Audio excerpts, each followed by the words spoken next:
Hello, I'm Ricky Reports here at Merion High School. This is the second part of my multi-video series about Lower Merion School District enrollment growth.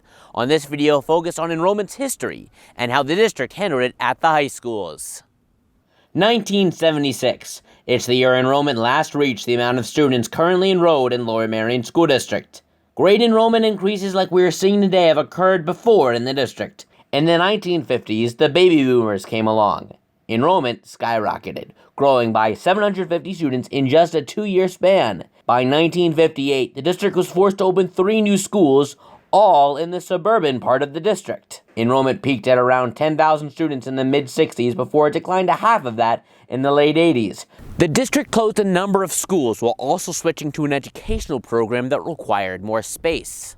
By the turn of the millennium, enrollment was slowly rising again. District Operations Director Pat Gannan joined the district almost 16 years ago, a time when enrollment growth was far more subdued than it is today. How much were you thinking about enrollment growth?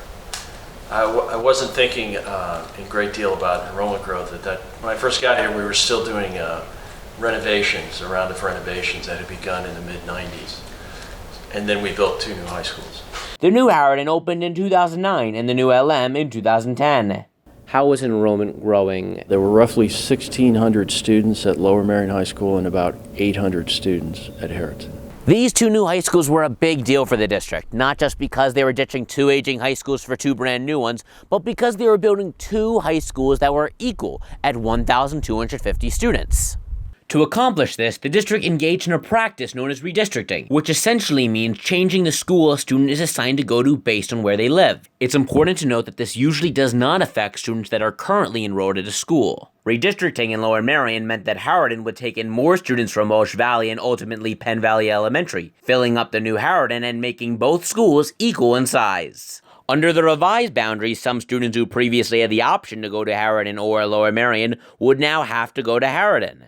This was at the time quite controversial, as those most heavily affected were in South Ardmore, which has a relatively large African American population. Some opponents of redistricting argued that the district was making the decision on which students to assign to Harriton on the basis of race. They sued, and the case made it one step away from the Supreme Court, which declined to take the case on the grounds that it was not different enough from previous cases to require additional review. A previous appeals court ruling in favor of the district became final. However, the district did concede that one of the reasons that some students were moved from Lower Merion to Harriton was because they were trying to make Harriton less racially isolated, or in other words, more diverse. Returning to why redistricting was necessary, the school board agreed that the main reason they wanted to have 2 equal high schools was to ensure an equalized educational experience.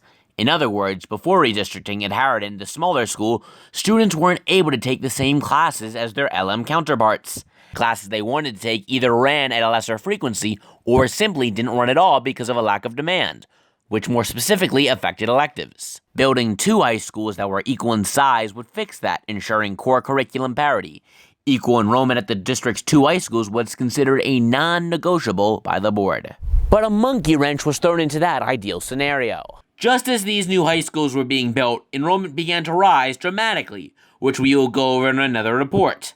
But what is important here is that this rise was completely unexpected. It meant that the 2 new high schools that had just been built hadn't been built large enough. It did come as a surprise because when the high schools were designed, we did not project that kind of high school enrollment. What the growth meant was that the district would have to come up with a plan to either build onto Harriton or to allow more students to go to Lower Merion. Unlike Harriton, which would need to build new classrooms to hold students, Lower Merion already had additional classrooms in place next door in the district administration building, whose classrooms were left over from the old high school. The classrooms needed to be renovated to bring them up to current standards. That's exactly what the district ended up doing. Instead of building onto Harriton and keeping enrollment the same at both schools, the district opted to reverse course on its 2009 redistricting by expanding the choice zone, allowing Lower Merion to grow larger than Harriton. The choice zone is an area near Lower Merion High School that allows students to go to either Harriton or Lower Merion. When the district expanded this area into Harridan's zone, more students were given the opportunity to go to Lower Merion High School, including the students who had sued as a result of the original redistricting. This alleviated some of the pressure at Harridan. But it doesn't fix Harridan's enrollment problem. This year, the school reached 1,250 students, which is the very amount the school is intended to hold. Over the years, though, the district has found ways to stretch the number of students it can hold. Things have changed, plus there was a lot of flexibility built into the new high schools. The superintendent, Dr. McGinley, his thought was that the way they were built, they could handle easily up to 1,400 students. At Lower Merion High School, we're about 1,440 right now.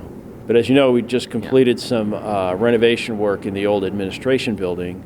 This brings me back to the idea of equal enrollment and equal programming, which is something that was stressed so much by the school board when they last redistricted.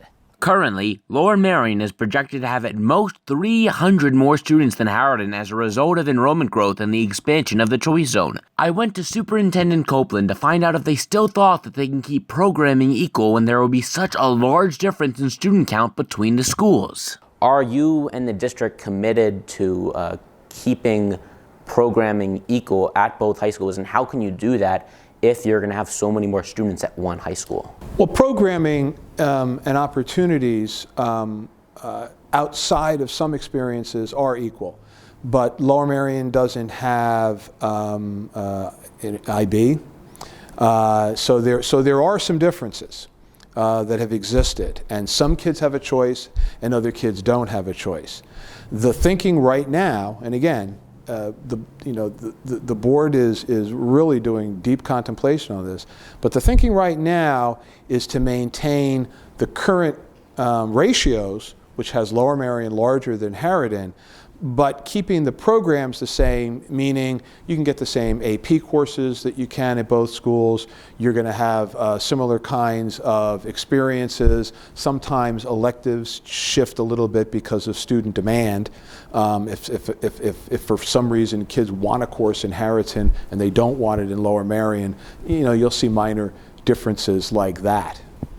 My next video will focus on how enrollment has affected the elementary and middle schools. But for now, reporting for HHS TV, I am Ricky Reports.